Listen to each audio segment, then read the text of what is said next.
Hey, welcome back to the channel, YouTube. Thanks for checking in. Hang out with us a little bit. Today we're going to talk about first aid kits. What's going on around here?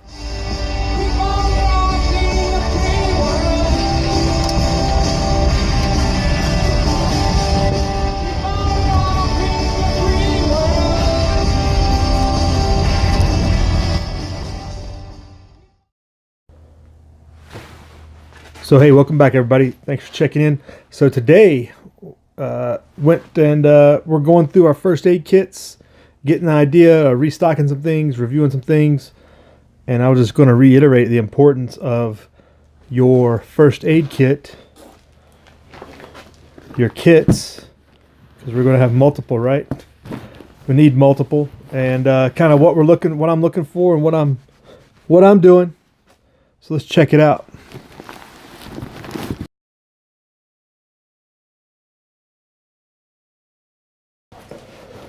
So I've talked about it many times on the channel, just having different kits set up for different uses. And start off first my vehicle kit, what I keep in the vehicle, and I've talked about having the red color to primarily identify that, so it's easy to see in the vehicle if somebody else comes up to it, is why I use that inside the vehicle. But I still got the pressure dressing. I was able to add a gauze bandage. I've added some gloves. I replaced actually some gloves in here that were didn't look like they were doing too well. But I just went through and checked out everything, put in some alcohol pads, just some things for cleaning the wound, stuff like that. Added some tape for bandaging and stuff, and just checked it out and restocked that. So that'll go back in the vehicle, and we're back ready to go. We'll go with that. And there's like some regular band-aids, some of the owie kit stuff that goes in there as well, so that we're ready to go with that. And in particular, if somebody comes across an accident and I'm out of commission, you can see it and quickly access it. Then you got more of the tactical kit bag, kind of what you kind of call a blowout kit, or what I keep on me with my rig. Another gauze dressing, tape. I got a pressure bandage. That's Israeli bandage, actually, technical term. Tape, just a lot more trauma stuff. Some Hemocon kit. So not quick clot, but similar type bandage. More gauze, pads, gloves, a tension pneumothorax kit, chest seal, which I've talked about, and a pharyngeal to go in the nasal airway. So some airway management stuff, some more intensive trauma stuff I got in there for taking to the range and just having, whenever you got your gun kit out, having that stuff in there. So I just went through that, just made sure everything was looking good. None of the bags are compromised, none of the seals are compromised is the biggest thing on that, because really a lot of this stuff has expirations, but just like food, a lot of this medical stuff is going to have an expiration, but as long as that seal is good, as long as it's airtight, it's going to last a long time. So there's that. And what people do, I've seen people do, and I don't know, I've maybe been too lazy or just busy doing other things, but what you can do with a lot of this stuff is put it in a food sealer bag, airtight it. So you put like some gauze and some of the other stuff in one of the food saver bags, seal it like you would your food, and it's airtight and a lot better seal, double sealed kind of, and it really makes it very, helps you out with maintaining that, preserving it, just like you would food, but with your medical gear. I've seen people do that, I just haven't, but it's kind of a recommended thing if you have the opportunity. The one extra thing I was able to add, I came across another bag, but I also have my other tactical bag, which I didn't get into yet, and I need to check it out, and I don't have it in here, so I do need to check that one. But I was able to get another bag to add, and I really was able to make this one more robust. So this is going to be a vehicle kit, but more also full trauma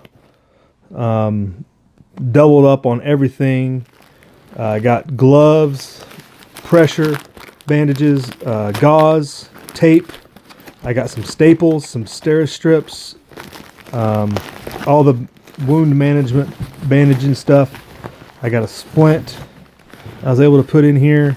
It's a lot more heavier on this kit that I found. I got a container for it, and it's been set aside for a couple years, and I was just now able to get the items to put into it to really load up on just all the different trauma management stuff that I've got. I mean, I could have other stuff. There's other stuff out there, but this is kind of what I've got. But you can't go too much with first aid, I don't believe.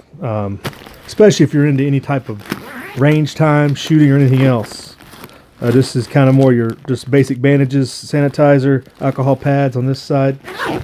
Because if you're doing any type of outdoor stuff, gun stuff, you got to have your first aid kits, folks. And you got to check them, restock them, check them out. So I've talked about these quite a long time ago. And I was just rechecking them. And then I was able to add another kit that I was able to build because I had a bag, and I'm pretty sure it is supposed to be a medical kit bag. It's hard to see it. I think I got it from the a yard sale or something, but it says medical. I think it's a Corman medical kit because it is Marpat, but I've never seen one like this, and I think it just attaches to the inside of their pack or something like that they already have. And it's kind of a pull and go for the Corman.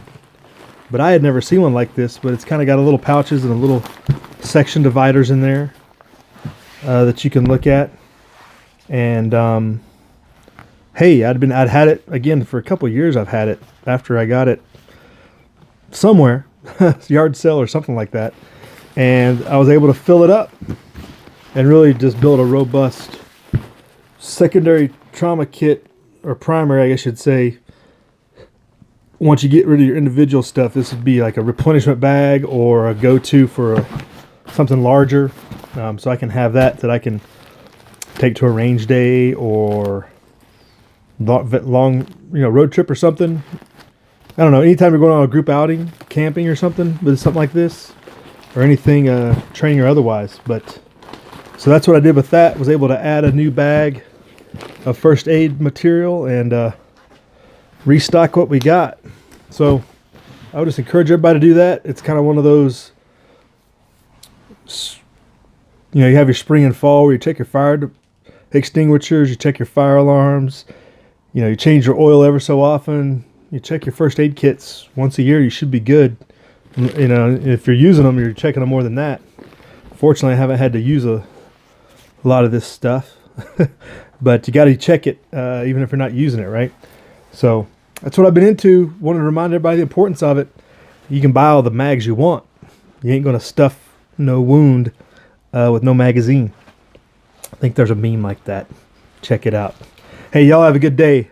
Just a reminder, maybe after you get some of that Christmas money, maybe just invest in a pressure bandage or two or something. Have a good one. Live free.